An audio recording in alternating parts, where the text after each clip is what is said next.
am Jitendra Singh Daya. I welcome you to read my story where I interview authors, speakers, coaches, celebrities, entrepreneurs, and more.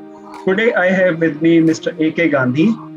He is an historian, writer, and translator. He has written many books. Most of them are books either for university, mainly on language like English.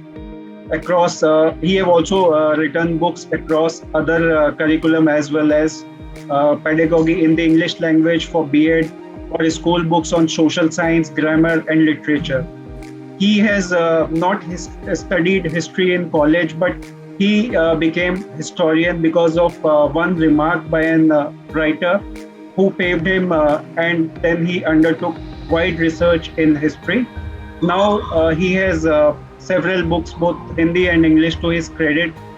For an instance, 1857 Kranti Va Krantidhara, National Book Trust, Pratap, Shivaji or Chhatrasal for Madhya Pradesh Hindi Granth Akademi, Bharatiya Sena, Badhate Kadam, and Second World War dynamic, and a host of biographies, right from Malala Yusuf to Ratan Tata to Mukesh Ambani, and many more. Most of them published by Prabhat Publication. Then, as a translator, he has been honored to translate for great stalwarts like Narendra Modi, for Jyoti, Punj and Setu, Bandh, Battle of Razangla, Komagata Maru. All these books are with the National Book Trust and many more. Presently, he is a mentor under the PM Yuva mentorship scheme, wherein he is mentoring three youths as an author.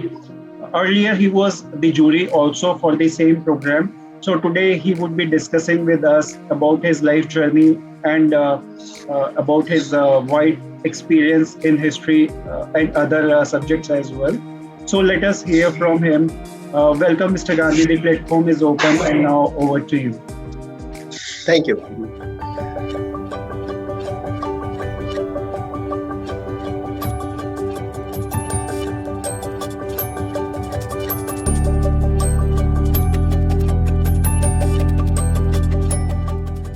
Thank you. Thank you, Mr. Daya, for this kind. Thank you so much, sir, for coming here. And first thing I'd like to know about you is how your past life affected the person who you wanted to be and what you are. I was lucky that I lived my childhood with my grandfather, Okay. who was a really great scholar. Of course, he had a shoe shop, but in the shoe shop he had a almirah in which he used to keep books. Okay. And every Monday he used to go to Delhi to buy goods for his shop, like shoes, etc. And he never forgot to buy at least one book for me. Of course, he used to. So he used to bring good English books, though I was small, very small. And when I said that I can't read them because that time English was not so prevalent in my area. Correct. Yes. So he bought me a dictionary. So I was the only child to have a dictionary when I was only 7 years old. Wonderful. So, and he taught me how to use dictionary, how to build up the vocabulary. Right.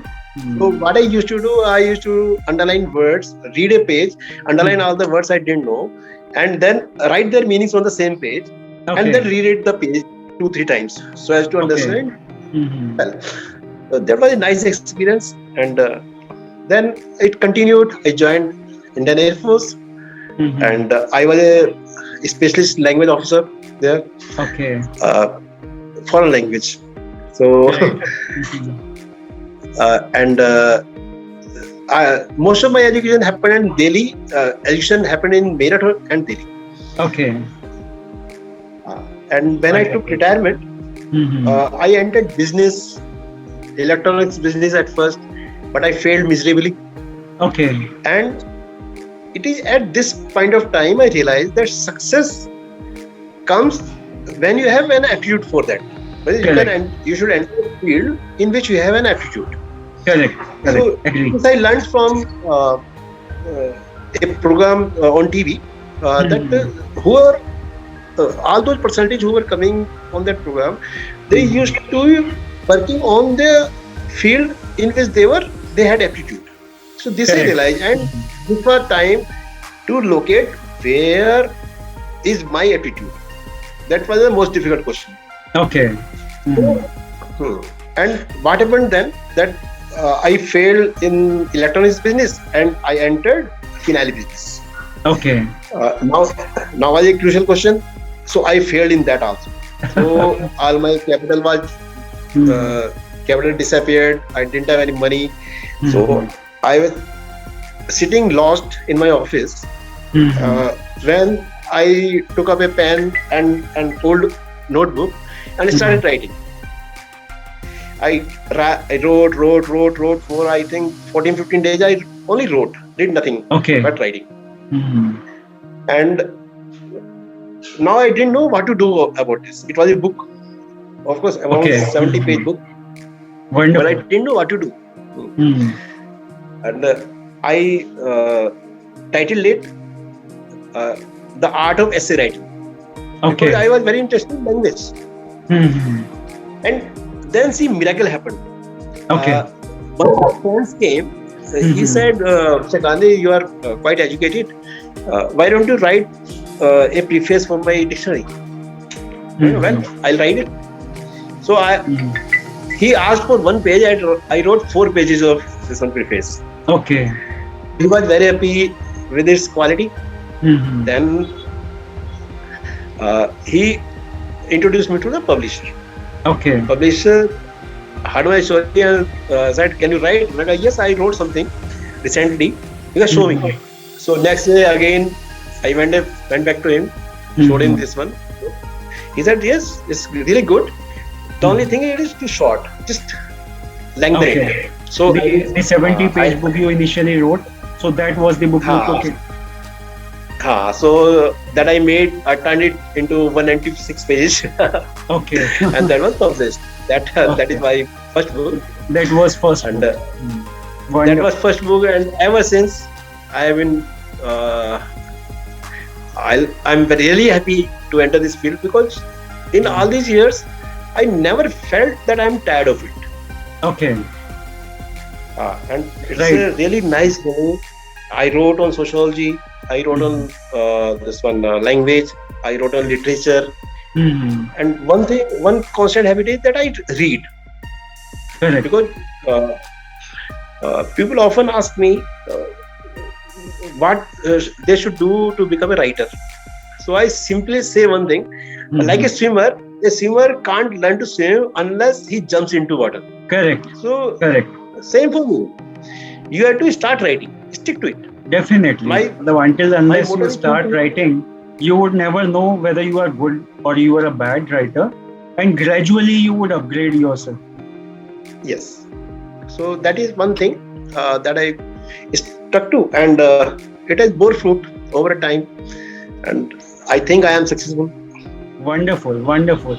So, what are the things you are passionate about in your life? Like you just mentioned that you are passionate about writing. Are there other things as well? Yes, I am passionate about several things in life. Actually, my grandfather taught me several good things in my life. He said, enjoy small things of life. So he used to take me to gardens. He used to tell me songs. He used to sing me stories.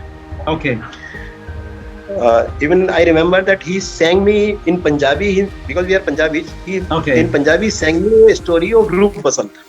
Roop Basant is a story of two princes. So he sang me, and I used to enjoy it.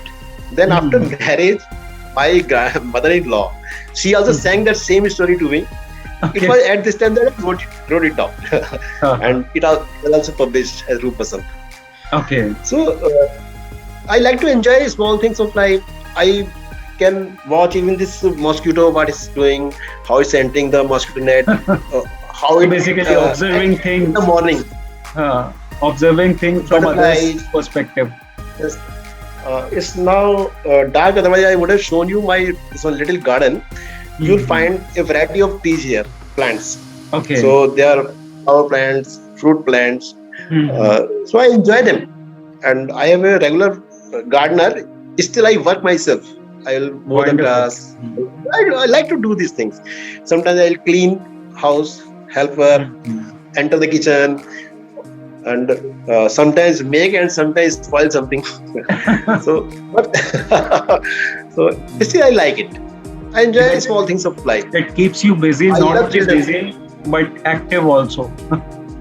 Yes, Wonderful. I love children, small children, because it is very easy for me to befriend a child. So whenever I can hold a child, I will tell him stories, songs, and try to bring him out. Wonderful. And I also I regularly buy books for them. Okay. And sometimes I will stand in the street and distribute it among children. So this is my habit. I do it. Last time I went to Lucknow and bought this one story books for them. They are lying here in my table.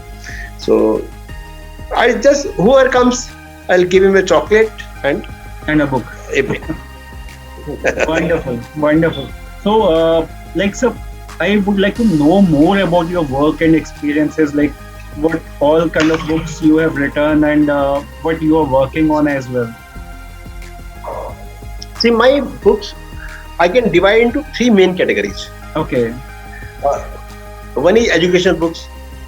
In educational books, I have written for B.Ed, B.A, and school books also. Okay. School books, three main topics I have covered: social science, literature, and grammar.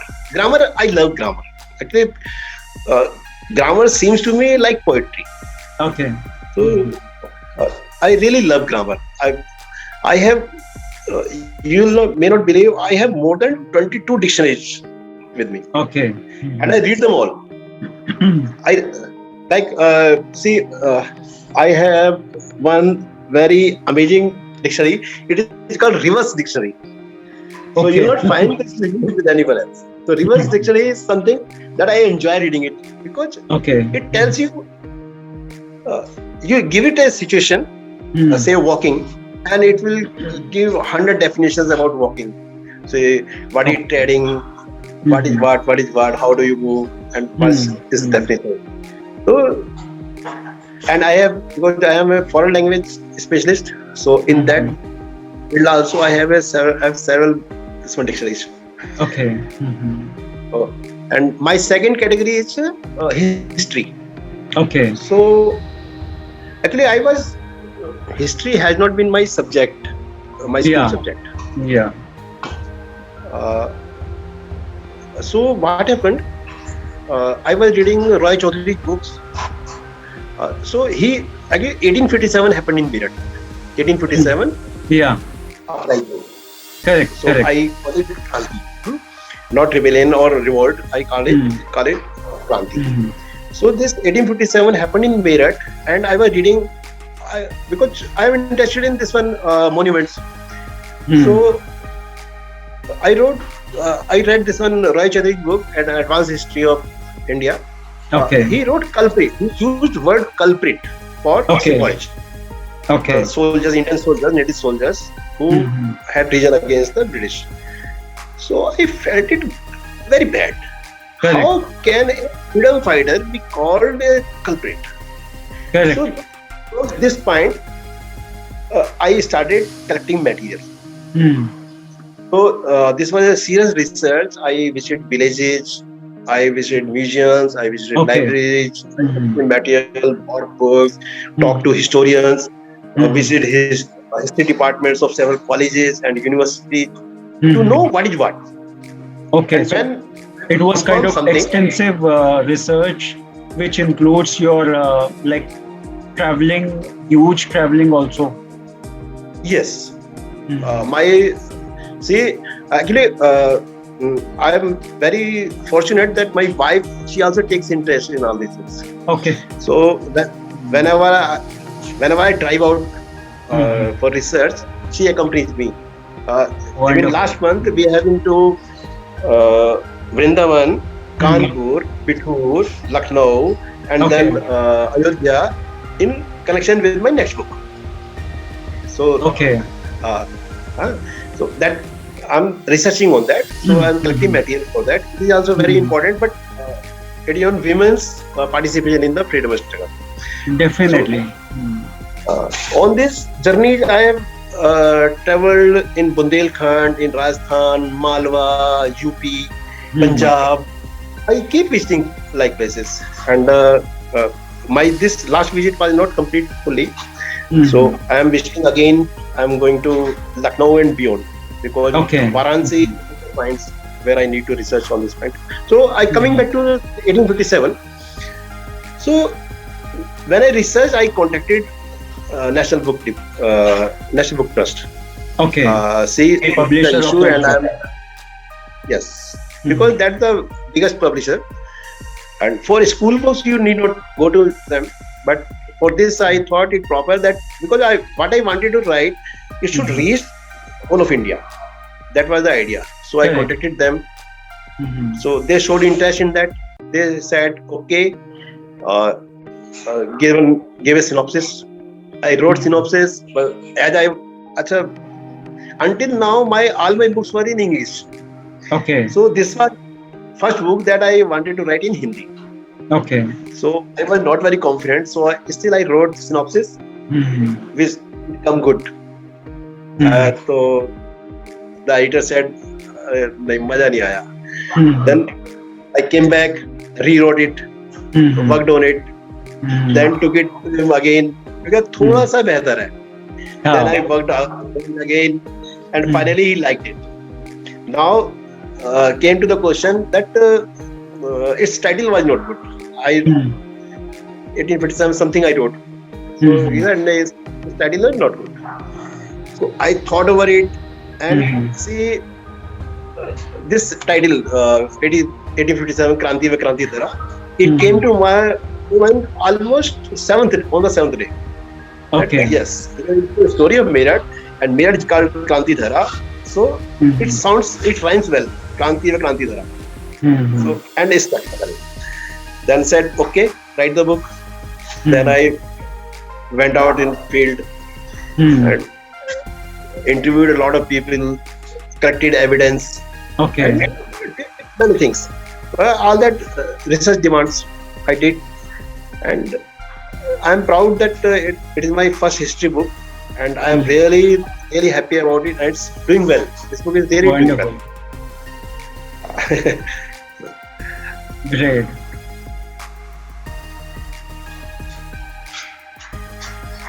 And sir, what was your third categorization? You forget to mention that. My third categorization is translation work.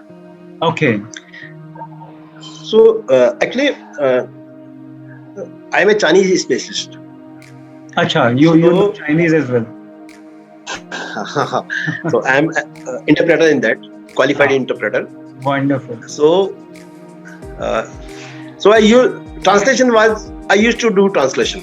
Actually, in Government of India, there is a rule that a certain number of letters you have to send in Hindi.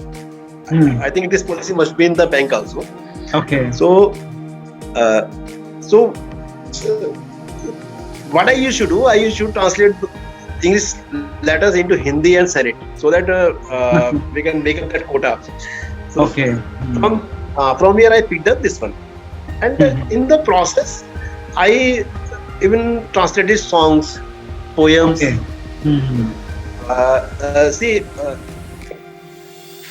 Rabindranath Tagore, he has written Gitanjali.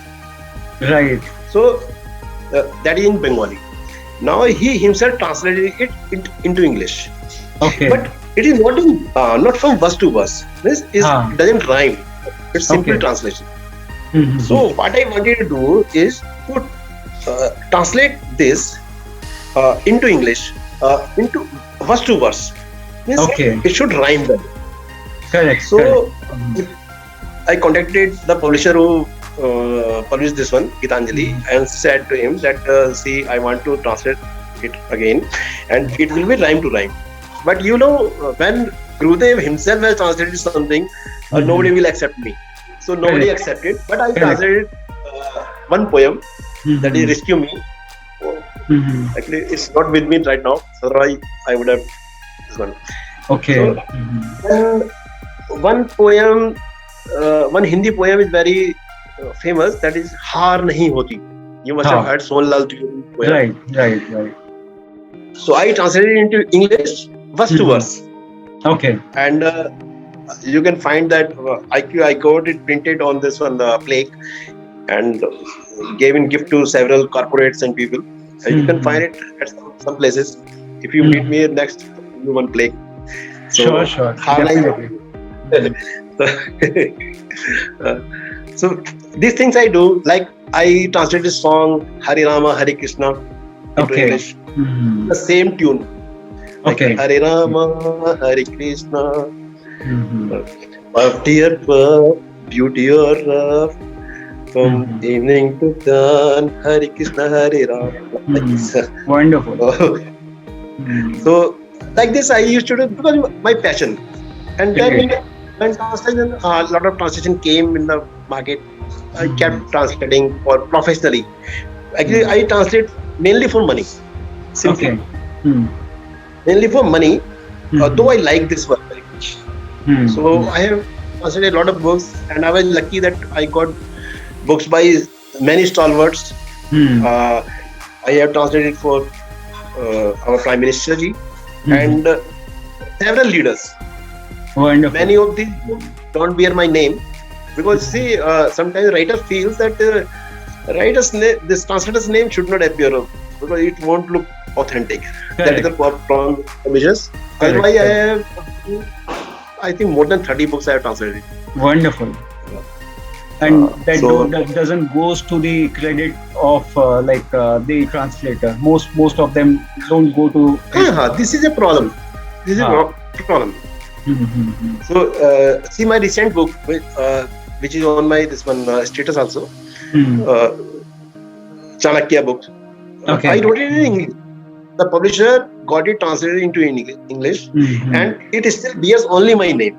Actually, it should have also on the name of the translator. He translated by so and so, but it is not there. It normally happens. It's a wrong practice, I'll say. The credit should also be given to the translator as well. Credit should be given to all those. Because like in film, you see, even spot boys' names you will find in the reel. Correct. That doesn't happen in case of books. And I feel bad, really bad. Actually, for my composers, my designers, my artists, definitely, they are book readers, my editors. Their contribution is also very important. Correct. That really helps in beautification of the book, getting the things in its real form. Yes, even the book binder is very important. Correct. So don't give them credit, it's not good. This is really important to give credit to each and every contributor. This is really important. And I must highlight here that every person who is contributing to the book should be given credit.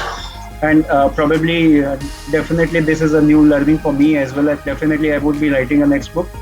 Wherever anybody would be touching that book in any form, I would definitely try to put their name. So what I used to do, sometimes I will give their names in the preface so that publisher won't know it because they hardly read the book. So I enter their names in this one preface or in this gratitude part, so that at least some of them can find mention. All of them can't, because even I myself don't know who all have contributed in this, like designers or composers. I don't know them. So who has done it? Definitely. So, sir, I'd like to know about your vision, mission, and goal for next 5 to 10 years, maybe. See, mission. Presently, my mission is very simple. For last 1 year specifically, and that we should bring out our real heroes. Actually, what has happened? Our history. These days I am more concerned with history. Correct. So in history, our history has been mutilated. Because we have been under foreign rule for around 700-800 years, and we have been tough times for us culturally and in literature terms, because our libraries have been destroyed, our culture has been destroyed, our schools have been destroyed, our education system has been destroyed. Right. So what is the need of the hour is to do two things, because the foreign invaders' motto is simple: destroy education and you destroy the country. Correct. So, what our effort is to bring out our old things, and what is true should be brought out. Means Correct. our We unsung should be hero, aware of what we were, what our ancestors used to be like, what they were doing, how the Indian culture was. Yes. Like when I wrote about this one, Maharana Pratap, or Shivaji, or Chhatrasal, or even our Ramal, so people didn't know them. Correct. So now people widely know them.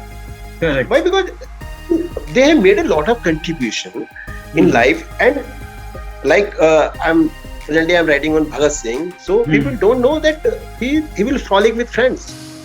People must be thinking that he must be a very serious man. No, Sukhdev, he was really like a clown, like Rajguru. He did some certain things. You will be astonished. Can he do such things? So, like he slept among beggars, or he will sleep anywhere sometime, or they will just quarrel also. They will discuss, they will debate, and they will fight. Correct. So all these things. So we are trying to bring their normal life so that we can love our heroes.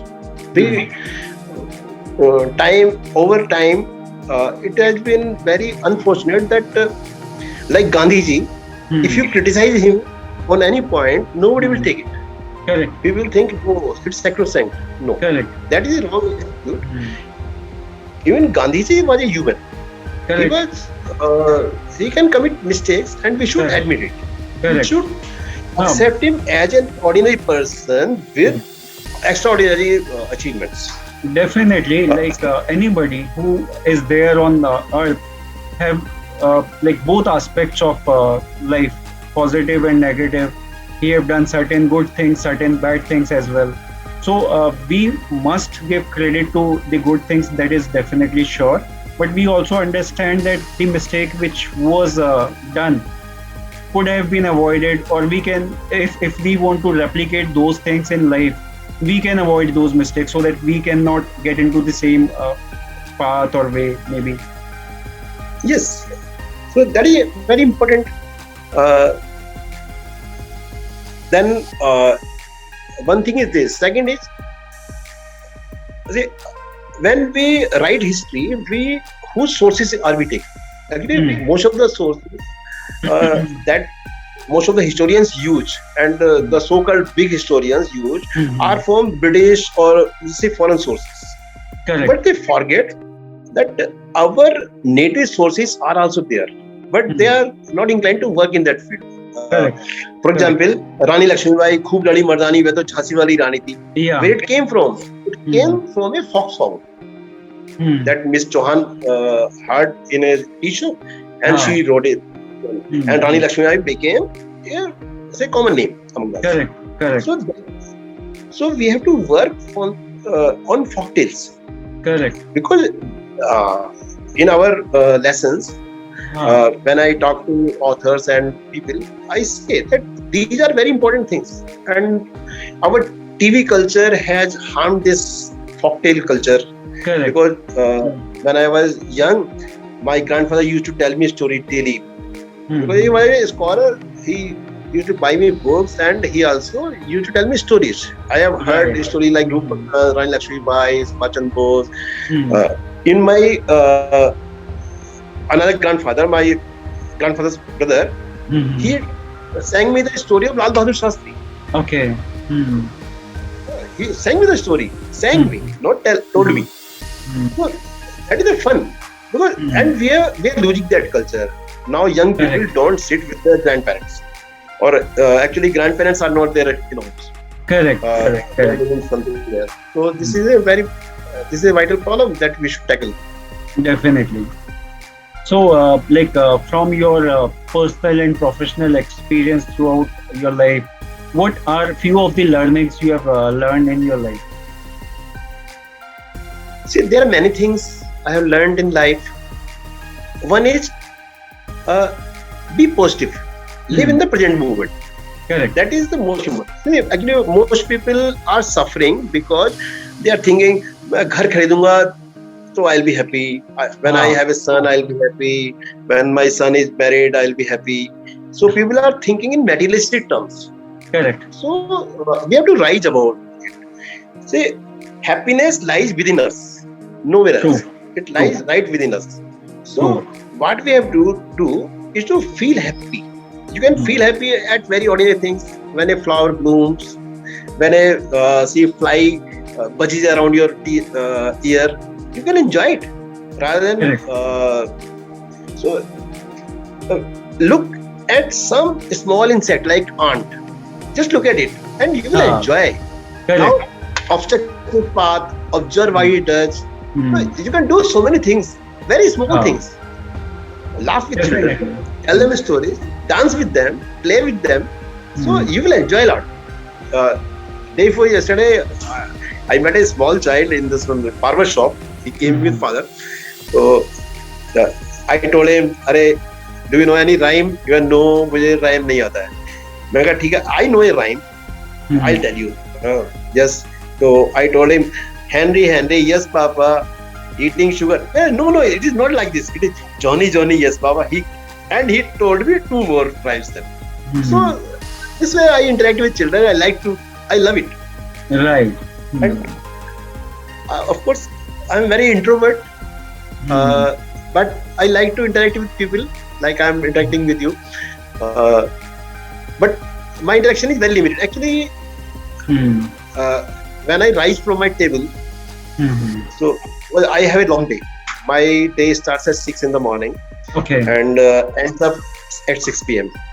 So, of course, I take 2 breaks, 2 hour, 2 breaks.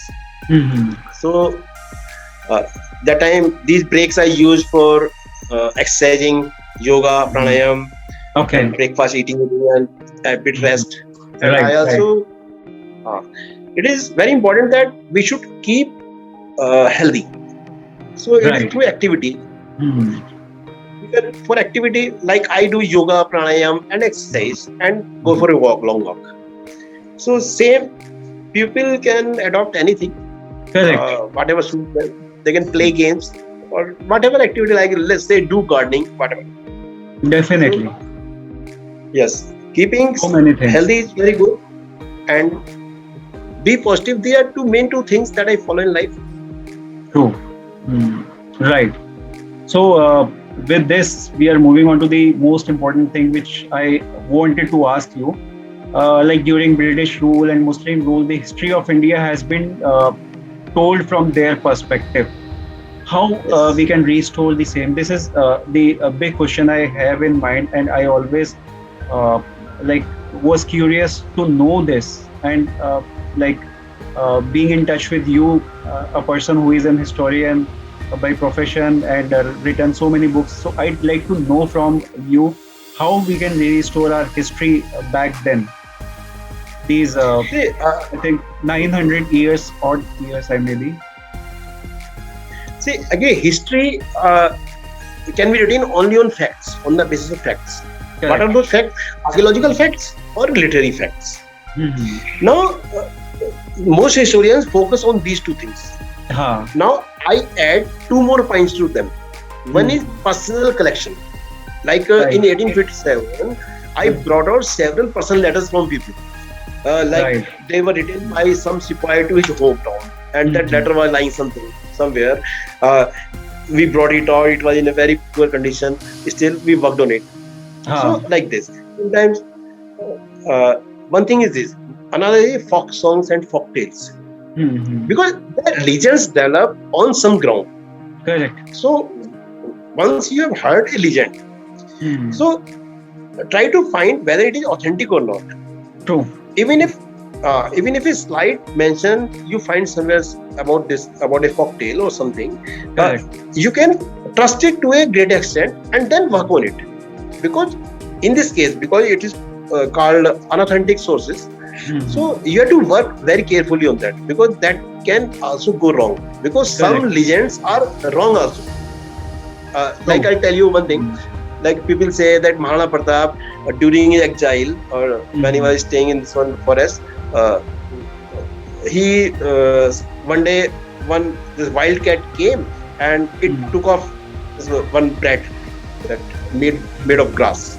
Okay. Now a logical question is, does a wildcat eat grass? No. Because that bread was made from grass, doesn't? So it simply means that this legend is misconceived. So we have to, as a historian, we have to be very careful when we have to reason out whether that particular source is correct or not. Because our aim, my aim is to bring two things out. What was what, rather than give a counterpoint. My idea is not that that British were autocratic, so I should paint them in a negative light. No. Correct. I should bring out the facts. What was the situation at a particular time, whether the action that they took or decision they took was in proper light or not. That is the main thing. True. That is the actual role of historian. Yes. So, like I tell you, this is Pragyan Parishad is there. So they contacted me. They wanted to write some history for me. So they said that they want to focus on certain things of life. So my question was simple. This one, you want to bring out, you want to counter history that has been written, or you want two things to come out. If you want two things to come out, then I'll work for you. Otherwise, so they, I wrote 3 articles for them. They selected 2, not 1. That goes against their ideology, right? So, because as a historian, I have to be unbiased. Whoever, if my countryman or outsider, foreigner, even foreigner, I must do justice with them. Because our foreigner writers, they haven't done this, but we need to do this. We shouldn't commit the wrong thing that they have committed. So if it is left inclined history, we shouldn't make it right inclined history. We should make it a straight. Correct. That is my point. Correct. Really, this is really important. So, like if we talk about the writing about the history and taking the facts and figures about the history, so what I feel is most of the evidences, most of the data, the stories are facts have been lost or destroyed. So it is really difficult to restore them or find the actual thing. So as an historian, what are the ways we can explore to get the same thing restored, or maybe to get into the closest of its on a real form? Sometimes we can't get the facts because something, suppose Swachan Bose or say Gandhi ji talked about something in a chamber whose details are not available. So we can't do anything about it. We can only make a guess that it could have been something like this. So these conjectures don't work well. But when we see the outward action, so we can make a conjecture, yes, that this was a consequence of that particular thing. Okay. So in that case, when we are not sure about a particular thing, we should specifically mention, like I do, that because I have written 2 books on 1857, and the third one it is also underway. I am researching on it. Okay. So my emphasis is very simple. That 2 things should come out, and if something is not certain, but I am sure that it must have happened that way, then I still write that there is no evidence about it, but I am writing because it must have happened this way. Correct. This is most close to the situation which may have happened. Yes. Like I'll give you an example. Like Swami Dayanand visited 1854 this one Kumbh Mela in Hardwar in 1854 years back. So he met certain saints there, and no problem was what was the conversation between them, and how when he acted following it, his how his behavior changed after that meeting. So that was a question. So this is a matter of conjecture, and I said yes, it must have happened something like this. The dialogue must have been like this. So this is honestly that we are presenting certain fact that it must have been like this. It could have been even otherwise also. Say instead of motivating that sadhu, instead of motivating, he must have rebuked him. Why don't you join the Kranti? Correct. It could have been that way. So it is my only conjecture. So, but its consequence was what actually happened in history. Right. That is the thing. Right. We try to be as close as possible. Yes. Wonderful. So, like with this, I'd like to know about you again. Like you already mentioned that you were an introvert. So, being an introvert, it is easy to connect with people or do the things which you are doing, or putting things in a right way, because you have to do so much of research. You have to meet so many people. So, do you find any kind of challenges or difficulties with that? Actually, when I'm at work, so I am an introvert, and rather I can say that I pretend to be an introvert. Because that I will talk later. Because it disturbs me. After 6, I am very vocal. You can talk with me until midnight, there is no problem. But before 6, because whenever my friends visit me, I say, please don't come before 6, I'll be busy. So, and I won't be able to give you time. So, after 6, it suits me well. So, this is thing. And when I am in the company of friends, because I am a member of certain organizations which are doing social service in several fields, like they are working in literature field, in conservation field, in history field, and culture. So I join them. I do my bit, and of course I don't take any holiday otherwise. But for these organizations, I try to spare my time. So if it is in the evening, I'll join. Certainly, and if it is in the day, then I'll try to still join them, but it may not be possible always. True, correct. Based on your commitments related to work. Because my simple funda is stick to it. Because if I don't write one day, I find it difficult to write, and I start next day. So. Correct. Even when I am traveling, I will write at least one page. So I'll stop the car at some restaurant and bring out my diary or bring out my laptop and just write. So I'll do it even for brief time. Say 500 words I'll write, and I'll be happy. So that I've written something. So it gives me my momentum. Wonderful. So who all supported you in your journey the most? Whatever you were doing in your life, who were the people supported you the most? See, many people have supported my grandfather because he built my base. Correct. Of course, I didn't realize it that time what he was doing, but now I realize. And right since childhood, I have been member of certain organizations. They have done well. Because my father, he had 7 friends. So this group of 8 friends, they were very active socially. So, and they used to sit together, and we used to sit with them. So they will tell stories, they will tell things. They will sometimes conduct contests among children. So like this.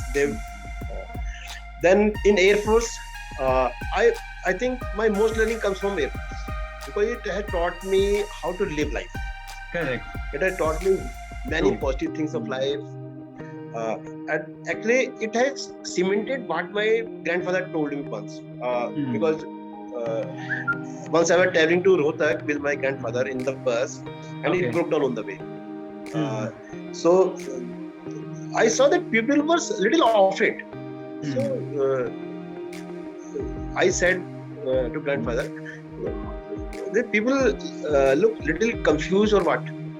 So somebody said, "अरे यहाँ डाकू आते हैं." So my grandfather, what he said, see, if the bus is moving, it's a picnic, and if it has stopped, it's still a picnic. Enjoy it, but make efforts to bring the bus back on the road. Right. So he himself, this one driver, changed his wheel, etc., and went our way. So that is one thing. Second thing is, even before Warren Buffett said, my grandfather told me, never put all your eggs in one basket. Correct. So what he meant by this, that your income should come from different sources. True. So that I have done in my life. And of course, enjoy small things of life. That he also taught me, and he showed me how to do it. Wonderful. And presently, I have a lot of friends, good friends. They are ex-officers, right people, some leaders, and even my wife. She is very cooperative, and she is a really good cook. Right. So, because of course I like eating, love eating. So she can cook almost all things I can imagine. So all these people have been a motivational force for me. Okay, so if we talk about motivation and inspiration, so you would count these people in them, like these people as part of your motivation and inspiration, or you have some more people to add on? Yes, actually, I try to learn from anybody. See, during my research period, until recently, I even used to travel by third class or second class in railway or by ordinary bus without reservation, knowingly. Only because that I can contact with people, I can communicate with them, talk to them, bring out stories like this. Because they help me in my, because several topics of my books have come from ordinary people, like Rikshawalas. So I talk to them. Even now, see, whenever I am in a city, like last time I was in Lucknow, so what I would do, instead of hiring a taxi, I would hire a 3-wheeler for the day. And he will take me around and he will talk to me. So he will talk and I will tell him, "Arey wo koi theri wala badhiya sa kaun sa hai?" And he will take me to this one roadside stall, and I'll talk to him also. So I will eat less and talk more. That is my habit. To know what things are happening here, what is the new topic that I can have for my book, and that was how my this next planned book on which I am researching came to. So somebody said, there was a lady like this, women. It struck me. Then I worked on it, and then I went around the city on foot. I enjoyed. A lot of facts came out. Then I worked on it seriously. Now I have a lot of material on that. So wonderful. So this really helped you to like work on your next projects, maybe. Yes, a layman on the street can teach you something always. Definitely. That is basic. So, what do you feel like? How success is to you? What you think success should look like? And do you feel you are successful? As you mentioned, you are. See, success is relative. Like, see, when a small child is, say, 1-year child, if he is able to walk, it is success for him. Correct. If a 80-year-old man, he is able to get up himself and walk around, do his personal things, it is success for him. Correct. So it is a relative thing. So in my case, I have always set small targets for me. I never took very large targets. I have taken small targets in my life, like what will be my next book, like very simple. And I work on that. Of course, whenever I'm reporting, I always collect material for one more book also. That also Correct. happens. But I have a small target. I and luckily I'm really happy that things come positive because I look Wonderful. at things with a positive set of mind. Right, right. That is really awesome. So now we are moving on to the last question of the day. Any message, advice you would like to share to our audience? Uh, the message there can be many, but one thing I would like to say that uh, positivity is very important in life.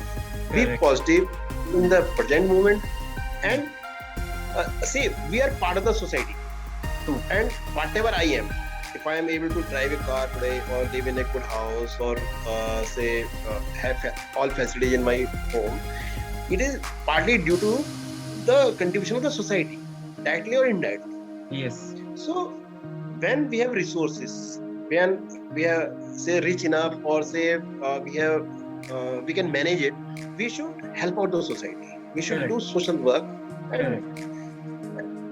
one thing is this, and second is for the retired people, Hmm. those who have retired from life. Those who have retired from life, uh, they should write something. They Hmm. should write their experiences. They should Correct. write letters Hmm. because it becomes a part of history. And Definitely. what has happened? Because Because our they've what I gathered so feel, much of experience in their life, they can teach so many things to youngsters maybe. yes. So even our history, see, we don't get many evidences about history because people haven't written it. Had Correct. they written letters or say diaries, etc., in their homes, some of them would have been available to us to make a True. better account of history. So True. that is one thing. Really important. Really important and wonderful too. So I must say it was an amazing insights you have shared. I really enjoyed hearing you, and I was amazed to hear so many things about history, the kind of work you have done, the like historical context you have shared. So really amazing things, and I'm looking forward to hear more from you soon. Thank you so much, Mr. Gandhi, for your time. It was really awesome. Thank you so much. And also, I'd like to share your website or social media links with our like podcast and podcast so that people can be in touch with you, take your guidance, help wherever they feel like. So, guys, do check out that also. Thank you so much, everyone, for watching and listening. I hope you all must have gathered a lot of information and enjoyed watching it. Don't forget to like, share, and subscribe. Have a good time. Thank you, and bye bye.